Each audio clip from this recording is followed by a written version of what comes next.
पंचनामा न्यूज, सर्वसामान्य जनतेचा बुलंद आवाज।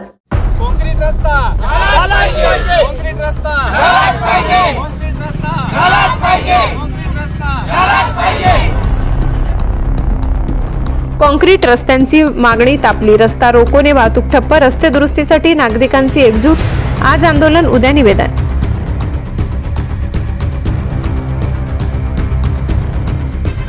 तीनटेंबा लालबारीतील रस्त्याबाबत नाराजी उसळली, नागरिक सोमवारी नगर परिषदेला निवेदन देणार।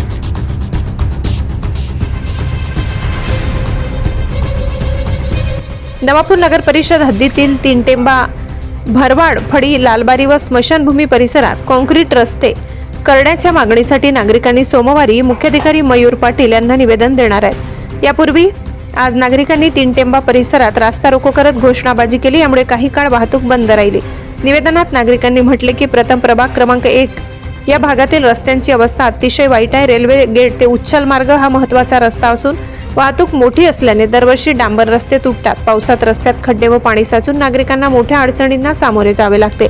तीनटेंबा गोसावीवाडा ते स्मशानभूमी मार्गाची स्थिती गंभीर असून अंत्ययात्रेला जाणाऱ्यांनाही त्रास सहन करावा लागतो। लालबारी रेल्वे पुलाखालून पाणी साचल्याने रस्ता बंद होतो, पर्यायी रस्ताही खराब झाल्याचे निवेदनात नमूद आहे। निवेदनावर मधुकर चव्हाण, उमेश चव्हाण, जितू मावची, पृथ्वी पंजवाणी, विवेक साडी यांच्यासह अनेक नागरिकांनी सह्या केल्या आहेत। स्थानिक नागरिकांनी प्रशासनाने त्वरित लक्ष देऊन काँक्रीट रस्त्यांचे काम सुरू करावे अशी मागणी व्यक्त केली आहे। तसेच तात्काळ तात्पुरत्या दुरुस्तीची मागणीही करण्यात आली आहे। रस्त्यांमुळे शालेय विद्यार्थ्यांना, वृद्धांना व रुग्णांना त्रास होत असल्याचे नागरिकांनी सांगितले। कामाबाबत सकारात्मक प्रतिसाद न मिळाल्यास पुढील काळात मोठे आंदोलन करू असा इशारा देण्यात आला। नवापूर शहरातील तीनटेंबा या भागातील रहिवासी आहोत। आमचे रस्ते दरवेळेस बनवले जातात, परंतु ते रस्ते एक वर्ष भी चालत नाही। दरवेळेस पावसाळ्यात खड्डे पडून जातात मोठे मोठे। मग यावेळी आम्ही मागणी केली आहे सर्व गावकऱ्यांनी मिळून की आम्हाला रस्ते काँक्रीटचे पाहिजे। आम्हाला तीनटेंबा भागातील लालबारी, आमच्या तीनटेंबाचा जो मेन रस्ता आहे तो आणि शमशानभूमीचा रस्ता, हे तिघी रस्ते आम्हाला काँक्रीट पाहिजे।